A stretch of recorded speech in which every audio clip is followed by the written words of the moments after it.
Brian Hayes, Jonas Siegel of The Athletic, and Jason Strudwick with us. Best bets later this hour. Dear Hazy B coming up in about a half an hour. A couple of submissions. And I got a couple things on my mind, too, that I want to cycle through both Jonas and you, Struddy. So I think you guys have a pretty good read on the way society is supposed to be working here. On life. Yeah, in life. I consider you a philosopher, Jonas. I think you're a philosopher guy, right? You're big on different philosophies. You should write a book someday just on your whole viewpoint of the world. I'd read that. Yeah. I don't think that would sell very well. You don't think there'd be a big audience for that? No. That's unfortunate. So, yeah, we'll get to Dear Hazy V in about a half an hour. But day 2 of the Open Championship, and you look at the leaderboard, there's Scotty Scheffler. A very familiar name sitting at the top. Scotty Scheffler. Let's bring in our TSN golf reporter. Here's Bob Weeks. Bob, I'm sure you're not surprised that Scotty's sitting there with a one-shot lead after 36 holes. You know, I got to tell you, I didn't pick him at the start of the week only because his putting record is horrendous at this tournament. He's finished 72nd and 48th the last couple of years in putting on the greens, and these are very different greens, obviously. But all those doubts were erased today.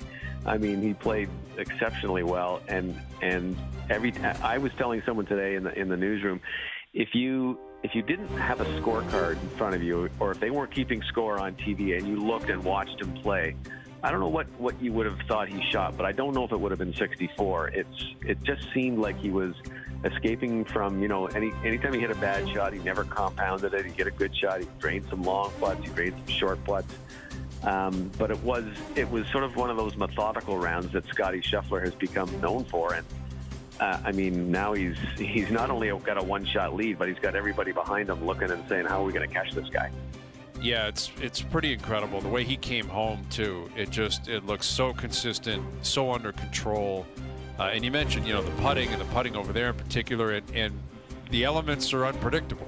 Who knows what it's going to look like. Maybe the guys that go out in the morning tomorrow get pristine weather and Scotty gets hit with crazy weather. But if I were to offer you up Scheffler versus the field with 36 holes to go, who would you take? I'd take Scheffler. I mean, don't forget he played through 4 holes of the hardest rain we've seen so far in the 2 days. Yep. And he didn't seem to flinch. And I really don't know if you're again. I kind of look back at the guys behind. There's some good talent there. Matt Fitzpatrick's won a major. Brian Harmon has won a major. Tyrrell Hatton, Robert McIntyre. These guys aren't kind of raw rookies that are chasing him. And Rory's not too far back.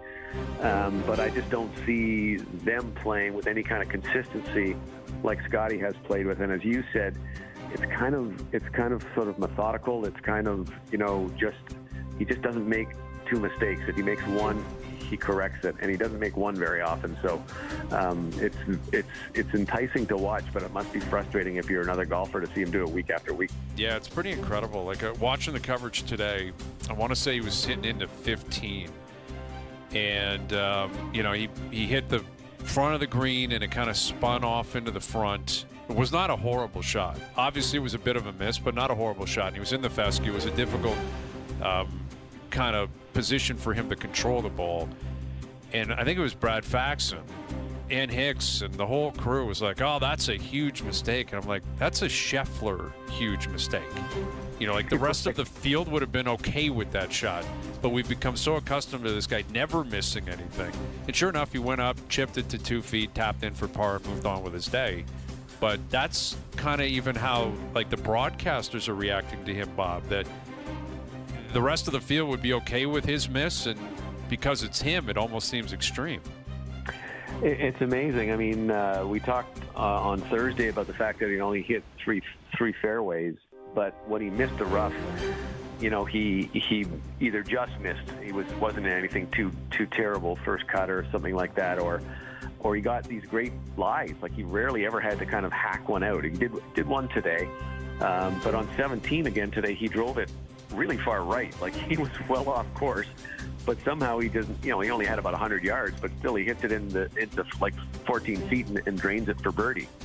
And I'm thinking if it's most other people there, they get over there, they're just sort of lobbing it up to the center of the green somewhere and hoping they've got 30 feet or something. But he's so consistent and he's so laid back. And, but if he wins the claret jug, according to him, he'll have, 2 or 3 minutes to celebrate and then focus on the FedEx Cup playoffs or Right. something. I'm not sure what.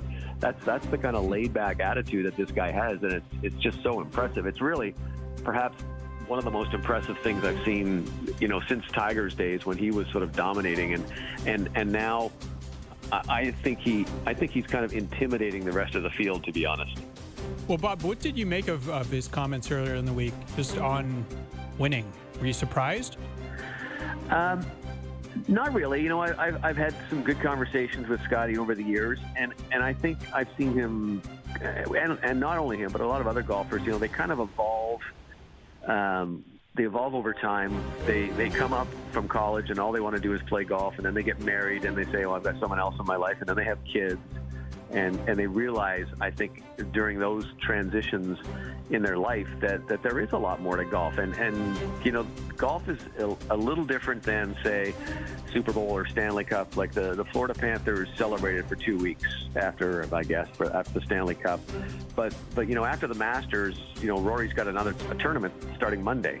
So it's a little bit different. Not saying that it's anything unusual. I just think there's more people like Scotty out there in the sports world than let on. And he said that there's been lots of people come up and say, lots of golfers come up and say, I agree with you 100%. Mac Hughes was very vocal about that too. You can't let golf eat up your entire life. It's just not good. Now, maybe some guys celebrate for 10 minutes and he only celebrates for 2 or whatever, he's saying. But I really wasn't surprised, because that's kind of the guy Scotty is. He's got a young child at home. He's a man of faith. He's a very religious person, and he's got a lot of things that go on outside and after he steps off the golf course that I think seem to him to be either just as important or more important. With Bob Weeks, 2 days into the Open Championship, Scotty Scheffler alone in the lead at 10 under. If we fast forward to Sunday night and he ends up closing this, he will be 3/4 through the career slam. He picked up a PGA earlier this year. He's won 2 Masters. This will be an Open. That'll leave the U.S. Open that he'd be chasing, which happens to be the worst major he plays in every year. Effectively, Right. He's never really been in the hunt at any point. But if he closes this loop, he ends up winning the Open. Do you think it would be a lock at that point? At some point, the career slam's going to happen for Scheffler? It would sure seem like it the way he plays right now. And, his record in this tournament, I know he's got a couple of top 10s, but they've kind of been backdoor top 10s in the 4 times he's played this one. So he didn't really have a great record here either. He's finished. I'm trying to think what year it was, maybe 21 or 22. I think he was tied for second at the U.S. Open. A bit of a backdoor again, but he's played well in all the majors. That's the thing about him. He plays well in every tournament. He's got a game that really, really kind of flows across different styles of golf, different setups. The U.S. Open is long, rough, and brutally penal, and the PGA is that third one. I mean, maybe he has to get arrested again to stop him from winning the U.S. Open. If Right. he wins this one, that might be the only way to do it. I just don't see a lot of weaknesses in his game. I don't see a lot of bad days now that he's got his putter working. That's the only thing. If his putter's a little cold, which it can be hot or cold, that's the only part of his game that really has any kind of question marks beside it. Bob, there's 3 other guys that are within a couple shots of him. Of those 3, which one do you think can push him the hardest? I like Bryan Harmon, and he is a magician around the green. He's got a great short game. This tournament, you don't have to be a bomber. He's not a bomber. I think he's averaging 285 off the tee. So I think he's a guy who could really, he's the guy who catches my eye, who can step it up. Matt Fitzpatrick has been playing well the last, I think, 3 or 4 tournaments. He's got a couple of top 10s. He's tied for 4th last week. He had the